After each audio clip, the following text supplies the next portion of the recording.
So doing the F-150's brakes and rotors. This is the old rotor. They're going into the mountains. Long story, but you see how nasty this is? That's gross. Anyway, this rotor would not come off. I mean, it was stuck on there. I used a slide hammer. I beat it with a mallet. You see dents all over here. All this, I took chunks out of it, but it was not coming off. And so we had to do another trick. Here's your brake caliper bracket. This right here will connect to the actual knuckle of the vehicle. And so, but I'm going to use this, but when you take this off, you're actually going to use the knuckle of the vehicle. I just don't have a vehicle to show you with right now, but it's going to be just like this. And what you will do is, this is going to be sitting right on the, wherever it needs to be sitting. And coming close here, you're going to put this in here. Now, obviously it's going to start off right here.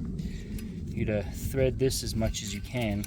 And you just got to find the right nut that works for you. I mean, I think this is a 10 by 1.5, and then this is just a flange nut that goes for it. But what you will do is, using this knuckle, and keep in mind everything will be stable here, is originally what you'll do is you'll put your finger here if you can, and you'll just turn it until it starts getting stuck. And what you'll do is you'll put this on here. This will eventually rest against the knuckle. So just for argument's sake, the knuckle is going to be down here. And then that's resting against the knuckle, believe it or not. Then you're going to put this on here. You start torquing this in place. And so eventually what's happening is you're just going to be screwing this bolt harder and harder onto the actual rotor, and you're going to be looking like this when you're doing it, turning it, and eventually it'll start getting harder and harder, and then you'll just hear a boom, and it's really loud.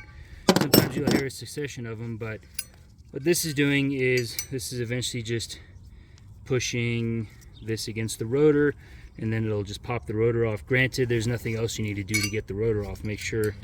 Look online to make sure that the rotor doesn't have any extra effects that need to come off. This one, it looked like there was something in the middle here, but I've done a few F-150s, and no, it just needs some love.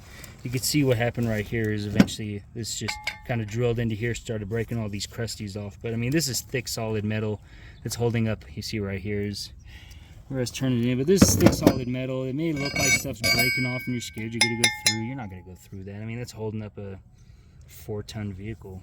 So yeah, there you go.